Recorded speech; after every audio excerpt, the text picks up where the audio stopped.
രൂപം നൽകിയ മനുഷ്യൻ തന്നോടൊത്ത് വസിക്കുന്നത് കാണാൻ കൊതിക്കുന്ന ഒരു പിതാവാണ് ദൈവം. പക്ഷേ ദൈവത്തെക്കാൾ വലുതാകാൻ ശ്രമിച്ച മനുഷ്യൻ തനിക്കായി നേടിയെടുത്ത തകർച്ചകളുടെ ഒരു ചരിത്രം ആ പിതാവിന്റെ ഹൃദയത്തെ വേദനിപ്പിച്ചു. മനുഷ്യന്റെ സർവ്വ സൗഭാഗ്യങ്ങളും അവൻ തന്നെ തട്ടിത്തെറിപ്പിച്ചു. അവസാനം കഷ്ടതകളുടെ നടുവിലേക്ക് അവൻ ചെന്ന് വീണു. അവന്റെ കൂടെ നിന്നിരുന്ന ഈ പ്രപഞ്ച ശക്തികളെല്ലാം അവന്റെ ശത്രുക്കളായി മാറി. നിസ്സഹായതയിൽ മനം നൊന്ത് കരഞ്ഞ മനുഷ്യന് ദൈവം വാഗ്ദാനം ചെയ്തതാണ് രക്ഷകനെ. ആ രക്ഷകൻ ഈ ഭൂമിയിൽ പിറക്കുവോളം അവനായി ഒരുക്കിയ രക്ഷാകര ചരിത്രത്തിന്റെ ഏടുകളില് മനുഷ്യന് വലിയ സ്ഥാനമുണ്ട്. മനുഷ്യരിൽ നിന്ന് തന്നെ ഒരു ചെറിയ ഗ്രൂപ്പിനെ തൻ്റെ മകന്റെ മനുഷ്യാവതാരത്തിനു വേണ്ടി ദൈവം തിരഞ്ഞെടുക്കുന്ന മഹനീയമായ കാഴ്ചയാണ് നമ്മൾ കാണുന്നത്. അങ്ങനെ ദൈവപുത്രന്റെ വരവിന് വേണ്ടി കാത്തിരിക്കുന്ന ജനം, ആ ദൈവം തൻ്റെ മക്കളെ അതിനായി നയിക്കുന്ന വിവിധങ്ങളായ വഴികള്, അടിമത്തത്തിൽ നിന്ന് തൻ്റെ ജനത്തെ രക്ഷിച്ച് വാഗ്ദാന നാട്ടിലേക്ക് ദൈവം അവരെ നയിക്കുകയാണ് മോശയുടെ നേതൃത്വത്തില്. സീനായ് മലയുടെ അടിവാരത്തിൽ എത്തുന്ന മക്കളോട് അവിടെ തമ്പടിക്കാൻ ദൈവം ആവശ്യപ്പെട്ടു. 3 ദിനരാത്രങ്ങൾ അവരവരെ തന്നെ ശുദ്ധീകരിച്ചു. ദൈവം മേഘപാളികളിൽ അവർക്ക് പ്രത്യക്ഷപ്പെട്ട് മോശയോട് സംസാരിക്കുന്നത് ജനം കേട്ടു. അവിടെ വെച്ചാണ് ദൈവം തൻ്റെ മക്കൾക്ക് വേണ്ടിയുള്ള 10 പ്രമാണങ്ങൾ അക്കമിട്ട് കൊടുക്കുന്നത്. ഈ പ്രമാണങ്ങൾ പാലിച്ച് നിങ്ങൾ ജീവിച്ചാൽ നിങ്ങൾ എൻ്റെ ജനമായിരിക്കുമെന്ന് ദൈവം അവർക്ക് ഉറപ്പ് കൊടുത്തു. ഞാൻ നിങ്ങളെ രക്ഷിക്കും, ഞാൻ നിങ്ങളെ പരിപാലിക്കും, നിങ്ങൾ പോകുന്നിടത്തെല്ലാം നിങ്ങളുടെ രക്ഷയ്ക്ക് ഞാൻ നിങ്ങളുടെ കൂടെ ഉണ്ടായിരിക്കും എന്ന് ദൈവം അവരോട് കൽപ്പിച്ചു. ഈ 10 പ്രമാണങ്ങൾ പാലിച്ചുകൊണ്ട് നിങ്ങൾ ജീവിക്കുമ്പോൾ നിങ്ങൾ എൻ്റെ ഉടമ്പടിയുടെ മക്കളായിരിക്കും. അതാണ് ദൈവം അവരോട് ആവശ്യപ്പെട്ടത്. തൻ്റെ സ്വന്തം ജനമായിരിക്കാൻ ആ 10 പ്രമാണങ്ങൾ പാലിച്ച് ജീവിക്കണമെന്ന് ദൈവം അവർക്ക് ആജ്ഞ കൊടുത്തു. ജനം സാഷ്ടാംഗ പ്രണാമം ചെയ്ത് അതനുസരിച്ച് ജീവിച്ചു കൊള്ളാം എന്ന് ദൈവത്തിന് ഉറപ്പ് കൊടുക്കുന്നു. പുറപ്പാടിന്റെ പുസ്തകത്തില് 19, 20 ഒക്കെ അധ്യായങ്ങളിൽ ദൈവം ജനത്തോട് ചെയ്യുന്ന ആ വലിയ ഉടമ്പടിയെ മനോഹരമായിട്ട് ചിത്രീകരിക്കുന്നു. അതിന്റെ ഘടകങ്ങൾ വിവരിച്ചു തരുന്നു. ഇനി ഇതേക്കുറിച്ച് വർഷങ്ങൾക്ക് ശേഷം മോശ തന്റെ ജനത്തെ ഉദ്ബോധിപ്പിക്കുന്നത് നിയമാവർത്തന പുസ്തകത്തിന്റെ 28-ാമത്തെ അധ്യായത്തിൽ നമുക്ക് കാണാൻ പറ്റും. ദൈവം ചെയ്ത വാഗ്ദാനങ്ങളും ദൈവം കൊടുത്ത കൽപ്പനകളും അവയോടുള്ള ജനത്തിന്റെ പ്രതികരണവും എല്ലാം മോശ അവർക്ക് വ്യക്തമായി പറഞ്ഞു കൊടുത്തു. ദൈവത്തോട് വിശ്വസ്തത പാലിക്കണമെന്ന് നിർബന്ധപൂർവ്വം മോശ ആവശ്യപ്പെട്ടു. അദ്ദേഹത്തിന്റെ അവസാന നാളുകളായി എന്ന് മോശയ്ക്ക് അറിയാമായിരുന്നു. അവിടെ 28-ാം അധ്യായത്തില് ഒരു വലിയ കാര്യം നമ്മുടെ ശ്രദ്ധയിൽപ്പെടും. മോശ വഴി ദൈവം ജനത്തോട് കൊടുത്തിരുന്നതായ കൽപ്പനകളിൽ ലംഘിച്ചതിന്റെ പരിണിത ഫലം മോശ കണ്ടതാണ്. അതുകൊണ്ട് മോശ പറയുകയാണ്, 1 മുതൽ 15 വരെയുള്ള വാക്യങ്ങൾ വായിക്കുമ്പോൾ നമ്മൾ കാണും, ദൈവം തന്നിരിക്കുന്ന 10 പ്രമാണങ്ങൾ കൃത്യമായി നിങ്ങൾ പാലിക്കാമെങ്കിൽ സർവ്വജനങ്ങളെക്കാൾ ശ്രേഷ്ഠരായി നിങ്ങൾ ഭവിക്കും. നിങ്ങൾക്ക് ദൈവത്തിന്റെ ഐശ്വര്യം ഉണ്ടാകും. നിങ്ങൾക്ക് മാരക രോഗങ്ങളൊന്നും നിങ്ങൾക്ക് വന്ന് ഭവിക്കില്ല.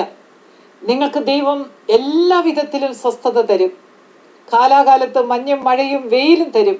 നിങ്ങളുടെ കൃഷിയെ അവൻ വർദ്ധമാനമാക്കും. സാമ്പത്തിക ഞെരുക്കങ്ങൾ നിങ്ങളെ അലട്ടുകയില്ല. ആരും നിങ്ങളെ തോൽപ്പിക്കാൻ ഇടവരില്ല. എല്ലാ വിധത്തിലും ദൈവം നിങ്ങളെ കാത്തുകൊള്ളും. നിങ്ങൾ അനുഗ്രഹിക്കപ്പെട്ടവരാകും. നിങ്ങളുടെ മക്കൾ അനുഗ്രഹിക്കപ്പെട്ടവരാകും. നിങ്ങളുടെ വളർത്തുമൃഗങ്ങളും വേലക്കാരും അനുഗ്രഹിക്കപ്പെട്ടവരാകും. അങ്ങനെ അനുഗ്രഹം നിറഞ്ഞ സമ്പൽ സമൃദ്ധമായ സ്വസ്ഥമായ ഒരു ജീവിതം ദൈവം ആ ജനത്തിന് വാഗ്ദാനം ചെയ്തു. ഒന്നേ അവർ ചെയ്യേണ്ടതുള്ളൂ, ദൈവം കൊടുത്ത 10 കൽപ്പനകൾ കൃത്യമായിട്ട് പാലിക്കണം. ആ കൽപ്പനകൾ ലംഘിച്ചാൽ അവരുടെ ജീവിതം ദുരിതപൂർണമാകുമെന്ന് പിന്നീടുള്ള ഭാഗത്ത് ദൈവം വ്യക്തമാക്കുന്നുണ്ട്.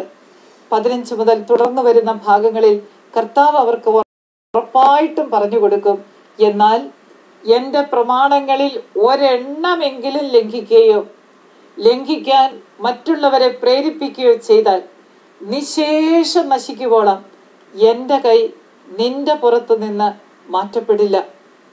അപ്പോൾ ദൈവം കൊടുത്ത ഈ വലിയ വാഗ്ദാനം അന്നും ഇന്നും സത്യമാണെന്ന് ഓർക്കണം. തമ്പുരാന്റെ വാഗ്ദാനങ്ങൾ പാലിച്ചുകൊണ്ട് അവൻ്റെ ഉടമ്പടിയുടെ മക്കളായിട്ട് നമ്മളും ജീവിച്ചാൽ നമുക്കും നമ്മുടെ കുടുംബത്തിനും നിലനിൽക്കുന്ന അനുഗ്രഹങ്ങൾ നൽകി അവൻ കൂടെ ഉണ്ടാകും. നിങ്ങൾ എൻ്റേതാണെന്നാണ് അവൻ ഉറപ്പു തരുന്നത്. അവൻ്റെ കൽപ്പനകൾ പാലിച്ചാൽ നിങ്ങൾ എൻ്റെ ജനമാണ്, നിങ്ങൾ എൻ്റെ സ്വന്തമാണ്, നിങ്ങളുടെ എല്ലാ കഷ്ടതകളിലും ഞാൻ നിങ്ങളുടെ കൂടെയുണ്ട്, ഏതൊരു യുദ്ധത്തിലും തകർച്ചയിലും നിങ്ങൾ ഒന്നും ചെയ്യണ്ട, ഞാൻ നിങ്ങൾക്ക് വേണ്ടി യുദ്ധം ചെയ്തോളാം. ഇതൊക്കെ അവൻ കൊടുത്ത ഉടമ്പടിയും അവൻ പാലിച്ച ആ സത്യങ്ങളുമാ. എന്നാൽ എൻ്റെ കൽപ്പനകളിൽ ഒരെണ്ണമെങ്കിലും ലംഘിക്കാൻ മറ്റുള്ളവരെ പ്രേരിപ്പിച്ചാൽ നിശേഷം നശിക്കുവോളം എൻ്റെ കൈ നിന്റെ പുറത്തു വീഴും.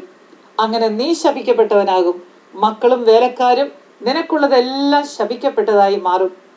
സ്നേഹമുള്ളവരെ, ഇത് പഴയ നിയമത്തില് നൂറ്റാണ്ടുകൾക്ക് മുൻപ് തൻ്റെ ജനത്തിനു വേണ്ടി ദൈവം കൊടുത്ത ഒരു നിയമസംഹിതയാണ്. പക്ഷെ ഇത് ഇന്നും സത്യത്തിൽ നിലനിൽക്കുന്നതാ. ഇന്നും നമ്മുടെ ജീവിതത്തില് ഉടമ്പടിയുടെ മക്കളാ നമ്മള്, ദൈവത്തിന്റെ പൊന്നോമന മക്കള്. അതുകൊണ്ടാണല്ലോ അപ്പാന്ന് വിളിക്കാനുള്ള കൃപ തന്ന് അവൻ നമ്മെ അനുഗ്രഹിച്ചത്.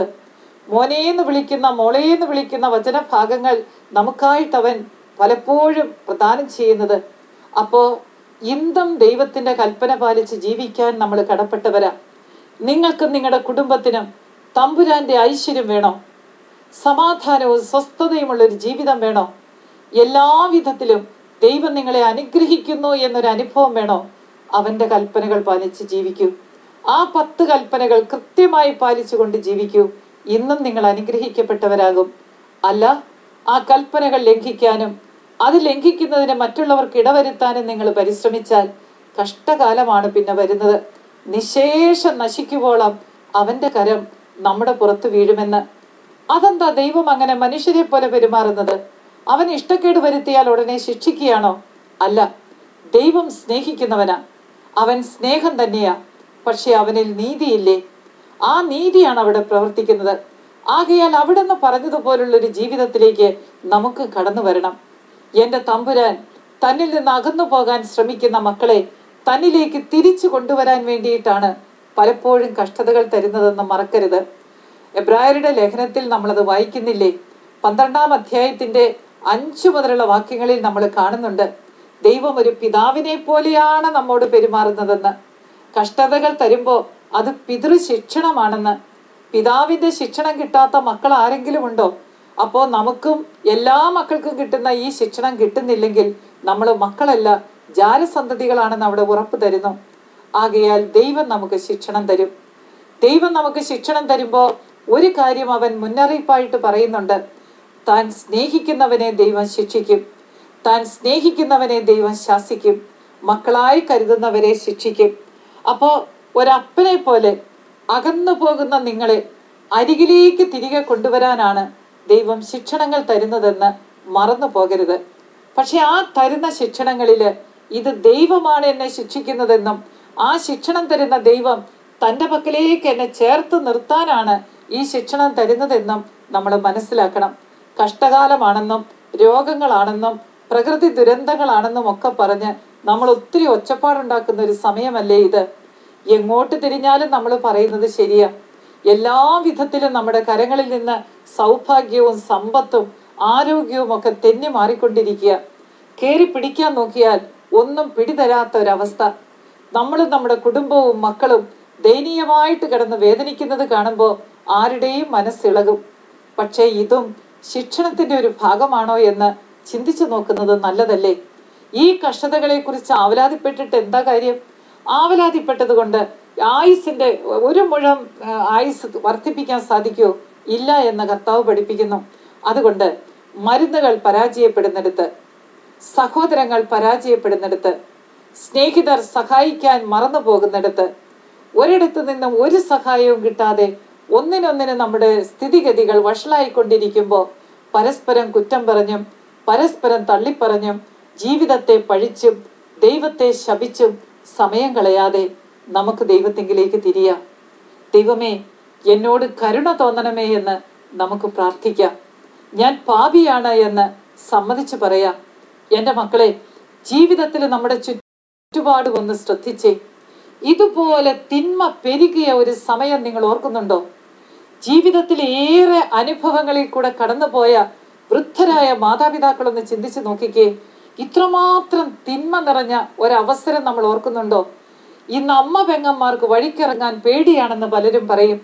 ജീവിക്കാൻ കൊള്ളാത്തൊരു സമയമാണെന്ന് പറയും. കൊച്ചു മക്കള് വരെ നമുക്ക് കേൾക്കാൻ കൊള്ളാത്ത, കാണാൻ കൊള്ളാത്ത കാര്യങ്ങളിലേക്ക് മുഴുകുന്നത് കാണുമ്പോൾ വിഷമം തോന്നും.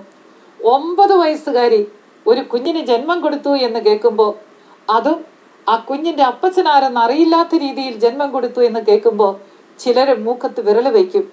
ഇതൊക്കെ യാഥാർത്ഥ്യങ്ങളാ.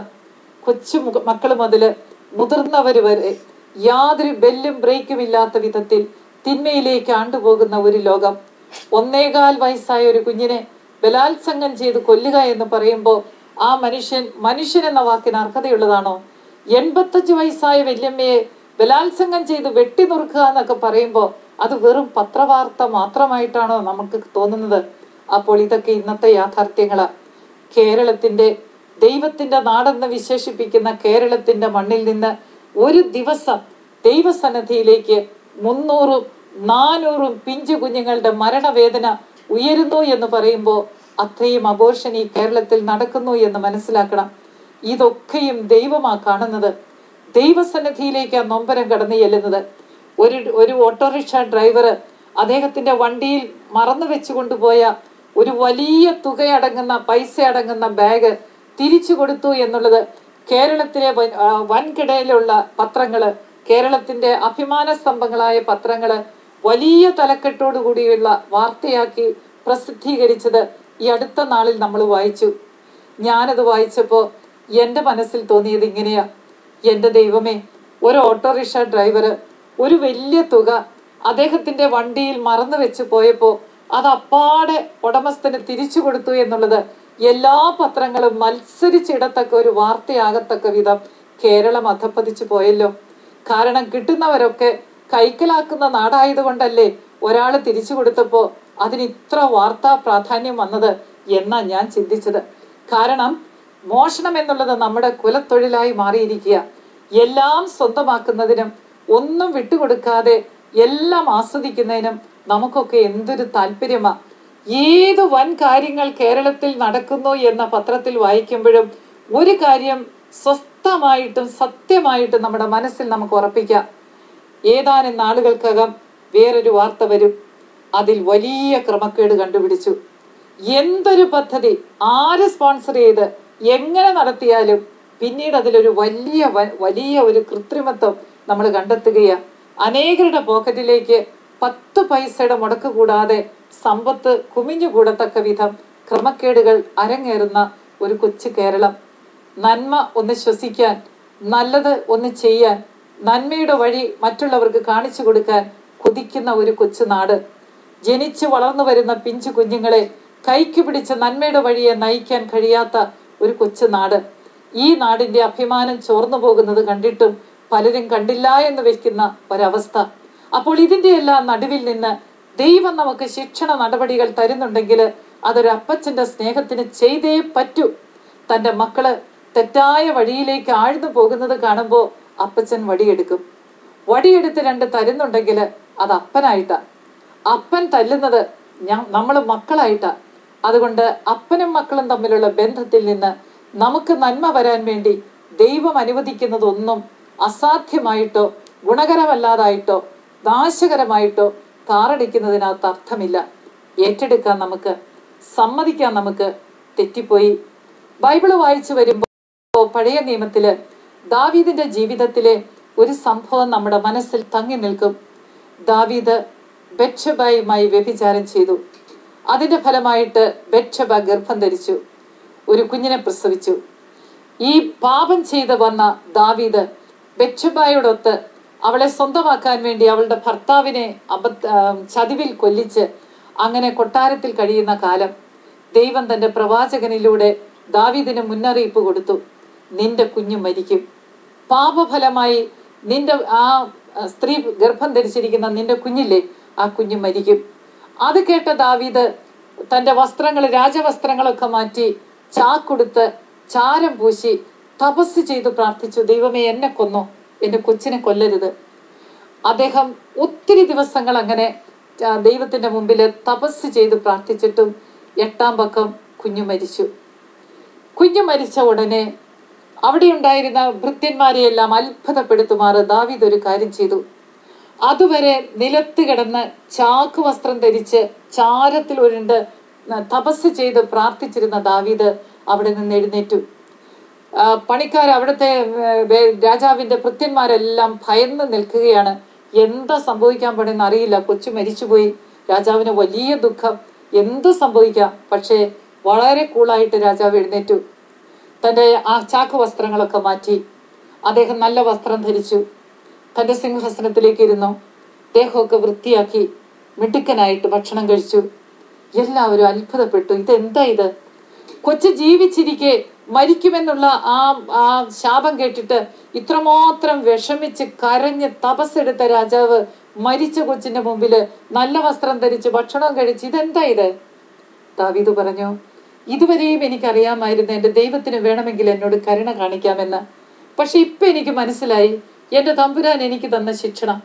അതുകൊണ്ട് ഞാൻ ഇനി എന്തിനാ ചാക്കൊടുത്ത് ചാരം പൂശി വിഷമിച്ചിട്ട് എന്താ കാര്യം? ദൈവം എന്തെന്നിൽ ചെയ്യുന്നോ അത് അവിടത്തേക്ക് ഉചിതമായ കാര്യമാണ്. ഞാനിത് സ്വീകരിക്കുന്നു. ഇത് തന്നെ നമ്മുടെയും ജീവിതത്തിലേക്ക് വരണം. എൻ്റെ പ്രിയപ്പെട്ടവരെ, നമ്മളെ ബാധിച്ചിരിക്കുന്ന കഷ്ടതകളും നമ്മുടെ കുടുംബത്തിൽ അരങ്ങേറുന്ന രോഗങ്ങളും നമ്മൾ ഇന്ന് ചുറ്റുപാടും കാണുന്ന പട്ടിണിയും ജോലി ചെയ്യാൻ നിവൃത്തിയില്ലാത്ത അവസ്ഥയും ഒന്നും നമ്മളെ തളർത്തരുത്. ഇതൊക്കെയും നമ്മളെ തെറ്റായ വഴിയിൽ നിന്ന് തൻ്റെ പക്കലേക്ക് മാടി വിളിക്കുന്ന ദൈവത്തിൻ്റെ വാത്സല്യമുള്ള സ്വരമാണെന്ന് നമ്മൾ മനസ്സിലാക്കണം. ചിലര് മനസ്സിൽ പിറുപിറുക്കും ഇതൊക്കെ കേൾക്കുമ്പോൾ, പുണ്യം പറയാനൊക്കെ എളുപ്പമാണെന്ന്. പുണ്യം പറയുന്നതല്ല, പുണ്യം മനസ്സിൽ കൊണ്ട് നടക്കണം. എൻ്റെ ദൈവം തിന്മ ചെയ്യില്ല. ഞാൻ അങ്ങിൽ നിന്ന് വളരെയേറെ അകന്നു പോയതിനാലാണ് ദൈവത്തിൻ്റെ കരം എനിക്കിട്ടടിച്ചത്. ഏതപ്പച്ചനാ തൻ്റെ കുഞ്ഞ് നാശത്തിന്റെ വഴിയിലേക്ക് പോകുന്നെന്ന് കാണുമ്പോൾ ആ കുഞ്ഞിനെ നന്മയുടെ വഴിയിൽ കൊണ്ടുവരാൻ ശ്രമിക്കാത്തത്? അതുപോലെ എല്ലാ അപ്പച്ചന്മാരും പരാജയപ്പെട്ടെടുത്ത് ദൈവമാകുന്ന അപ്പച്ചൻ തൻ്റെ പ്രവർത്തനം കൊണ്ടുവരും. തൻ്റെ മക്കളെ സ്നേഹിക്കുന്നത് കൊണ്ട് അവൻ തകർച്ചയിലേക്ക് പോകുന്നെന്ന് കാണുന്ന അപ്പച്ചൻ അവനെ നന്മയിൽ കൊണ്ടുവരാൻ വേണ്ടി പരിശ്രമിക്കും.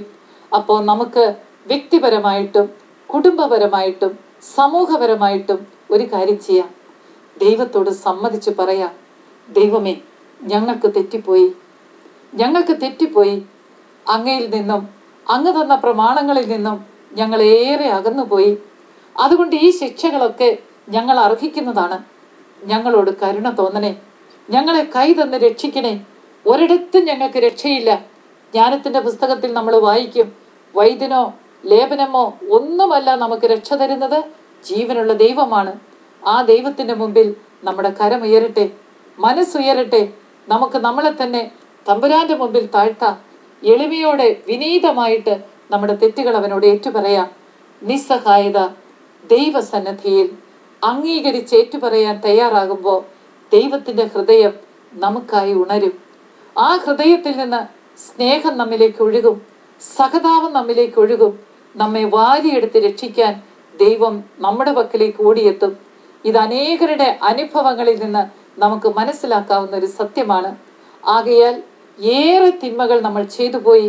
നീതീകരിച്ചിട്ട് കാര്യമില്ല, പിറുപിറുത്തിട്ടും പരസ്പരം കുറ്റം ചാരിയിട്ടും കാര്യമില്ല. ദൈവത്തിന്റെ പ്രമാണം ഇന്നുവരെയും മനസ്സറിഞ്ഞ് ഞാൻ ലംഘിച്ചിട്ടില്ല എന്ന് നമ്മളിൽ എത്ര പേർക്ക് പറയാൻ പറ്റും? ദൈവം സ്നേഹപൂർവ്വം തന്നിരിക്കുന്ന അവന്റെ കൽപ്പനകള് മക്കളുടെ നന്മയ്ക്കായിട്ട് അവൻ തന്നതാ. ആ കൽപ്പനകൾ ലംഘിച്ചതിനാൽ നമ്മളൊക്കെയും ശിക്ഷയ്ക്ക് അർഹരുമാണ്. ആകയാൽ ദൈവസന്നദ്ധിയില് അവിടുന്ന് നമുക്കായി തിരിച്ചു വരവിനായി തരുന്ന ഈ ശിക്ഷകള് നമുക്കും തമ്പുരാന്റെ മുമ്പിൽ സമ്മതിച്ചേറ്റു പറഞ്ഞുകൊണ്ട്, അങ്ങയുടെ ഇഷ്ടം എന്നിൽ നിറവേറട്ടെ. ഞാൻ പാപിയാണ് കർത്താവേ, അങ്ങ് തരുന്ന ശിക്ഷകളെല്ലാം ഞാൻ ഏറ്റെടുക്കുന്നു. എന്നോട് കരുണ തോന്നണമേ എന്ന് നമുക്ക് പ്രാർത്ഥിക്കാം. ദേവാലയ വാതിക്കൽ നിന്നുകൊണ്ട് സ്വർഗത്തിലേക്ക് കണ്ണുയർത്താൻ പോലും തനിക്ക് അർഹതയില്ലെന്ന് മനസ്സിലാക്കി, ദൈവമേ പാപിയായ എന്നോട് കരുണ തോന്നണമേ എന്ന് ചങ്കുരുകി പ്രാർത്ഥിച്ച ആ ചുങ്കക്കാരൻ നീതീകരിക്കപ്പെട്ടവനായി എന്ന് കർത്താവ് പറയുന്നു. കർത്താവിനെ ഒരു നോക്ക് കാണാൻ, അവന്റെ മുമ്പിലേക്ക് ചെല്ലാൻ തനിക്ക് നിവർത്തിയില്ലെന്നറിഞ്ഞ് മരത്തിൽ കയറി കാത്തിരുന്ന സക്കയും ആ സക്കയും കുടുംബവും അനുഗ്രഹിക്കപ്പെട്ടവരായി. നമ്മുടെ നിസ്സഹായത ദൈവസന്നിധിയിലേക്ക് ഉയരട്ടെ. നമ്മുടെ ഇല്ലായ്മ, നമ്മുടെ കഴിവുകേട്, നമ്മുടെ രോഗാവസ്ഥ, മുന്നോട്ട് ജീവിക്കാൻ വയ്യാത്ത നമ്മുടെ ബുദ്ധിമുട്ടുകള് ദൈവത്തെ ശപിക്കാനും പ്രാകാനുമല്ല. ഞാനിത് അർഹിക്കുന്നതാണ് കർത്താവേ, എനിക്ക് തെറ്റിപ്പോയി, എന്നോട് ക്ഷമിക്കണം, ഞാൻ പാപിയാണ്, എന്നോട് കരുണ തോന്നണം, എന്നോടും എൻ്റെ കുടുംബത്തോടും എൻ്റെ കുഞ്ഞുമക്കളോടും കരുണ തോന്നണേ എന്ന് ഉള്ളുരുകി പ്രാർത്ഥിക്കുമ്പോൾ ദൈവത്തിൻ്റെ ഹൃദയം നമ്മുടെ നേരെ ചാഞ്ഞു വരും. നമ്മുടെ നൊമ്പരം അവൻ കേൾക്കും. നമുക്ക് കൃപയും അനുഗ്രഹവും നൽകാൻ ദൈവം താമസിക്കില്ല. എല്ലാം ആ തിരുമുമ്പിലേക്ക് നമുക്ക് എടുത്തു വെക്കാം. ഈ നിമിഷം നമ്മൾ അനുഭവിക്കുന്ന കഷ്ടതകള്, രോഗങ്ങള്, നമ്മുടെ പിഞ്ചു കുഞ്ഞുങ്ങള് ഒരുപക്ഷെ വിശന്ന് കരയുന്നതിന്റെ സ്വരം, നമ്മുടെ വീട്ടില് ഒരു നേരത്തെ മരുന്ന് വാങ്ങാൻ പോലും പൈസ ഇല്ലാത്തതിന്റെ ഭാരം, ജോലി നഷ്ടപ്പെട്ടതിന്റെ ദുഃഖം, മകളുടെ വിവാഹം നടക്കാത്തതിന്റെ വേദന, ഈ രോഗാവസ്ഥ വരുത്തിവെച്ച സാമ്പത്തിക തകർച്ച, കടബാധ്യതകള് എല്ലാം ദൈവതൃക്കരങ്ങളിലേക്കൊന്ന് കൊടുത്തേ. എന്നിട്ട് ഞാൻ പാപിയാണ്, അങ്ങയുടെ കൽപ്പനകൾ ഞാൻ ഉപേക്ഷിച്ചു, തെറ്റിപ്പോയി, എനിക്ക് ഒന്ന് സമ്മതിച്ച് പറഞ്ഞേ. ആ തെറ്റുകൾ ദൈവസന്നിധിയിൽ ഒന്ന് പരിഹരിച്ചേ. എന്നിട്ട് ആ തിരുമുമ്പില് അങ്ങ് നൽകുന്നതെല്ലാം ഞാൻ സ്വീകരിക്കുന്നു എന്ന് ഏറ്റു പറഞ്ഞുകൊണ്ട്, ദൈവമേ അങ്ങ് ചെയ്യുന്നതെല്ലാം നീതിയാണ്. 51-ാമത്തെ സങ്കീർത്തനം സാധിക്കുമെങ്കിൽ നിങ്ങൾ ഒന്ന് എടുത്തു വെച്ച് ശാന്തമായിട്ട് പ്രാർത്ഥനാപൂർവം ഒരു പല ആവർത്തി വായിച്ചു നോക്കൂ. മനസ്സിന് ഒത്തിരി സ്വസ്ഥത കിട്ടും. നല്ല ദൈവത്തിന് മുമ്പില് നമ്മുടെ ഇല്ലായ്മ ഏറ്റു പറഞ്ഞുകൊണ്ട് നമുക്ക് പ്രാർത്ഥിക്കാം. കർത്താവായ ദൈവമേ, ഞങ്ങൾ പാപികളാണെന്ന് തിരുമുമ്പിൽ ഏറ്റു പറയുന്നു. അങ്ങയുടെ വത്സലപുത്രനെ രക്ഷകനായി ഞങ്ങൾക്ക് നൽകിയതിന് നന്ദി പറയുന്നു. ഇന്ന് ഞങ്ങൾ അനുഭവിക്കുന്ന ഈ കഷ്ടഞെരുക്കങ്ങള്, വേദനകള്, രോഗങ്ങളെല്ലാം ഞങ്ങൾക്ക് അർഹമായതാണെന്ന് ഞങ്ങൾ സമ്മതിച്ചു പറയുന്നു. അങ്ങയുടെ തിരുമുമ്പിൽ പാപികളായി പോയ ഞങ്ങളെ അങ്ങിലേക്ക് തിരിച്ചു കൊണ്ടുവരാൻ അങ്ങ് തരുന്ന പിതൃശിക്ഷണത്തിന് ഞങ്ങൾ നന്ദി പറയുന്നു. ഈ വഴികളിലൂടെ വീണ്ടും നിന്നെ കണ്ടെത്തുവാനും നിന്റെ സ്നേഹം ആസ്വദിക്കുവാനും നീ നയിക്കുന്ന വഴികളിലൂടെ നിന്നെ സ്തുതിച്ചുകൊണ്ട് ഞങ്ങളുടെ ജീവിതം ധന്യമാക്കാനും ഞങ്ങൾക്ക് ഓരോരുത്തർക്കും കൃപ തരണമേ. കർത്താവേ, അങ്ങ് എന്ത് ചെയ്താലും അത് നന്മയാകയാൽ ഞങ്ങൾ നിന്നെ സ്തുതിക്കുന്നു, നിനക്ക് നന്ദി പറയുന്നു. ഈ ജീവിതം നിന്നോട് ചേർന്ന് നയിക്കുന്നതിന് ഞങ്ങൾ തീരുമാനിക്കുന്നു. നീ നൽകുന്നതെല്ലാം നന്മയാണെന്ന് ഏറ്റുപറഞ്ഞ് എല്ലാം സ്വീകരിച്ച് അവയ്ക്കുടയവനായി നിന്റെ നാമത്തെ ഞങ്ങൾ വാഴ്ത്തി പുകഴ്ത്തി ജീവിതം സമർപ്പിക്കുന്നു. ആമേൻ.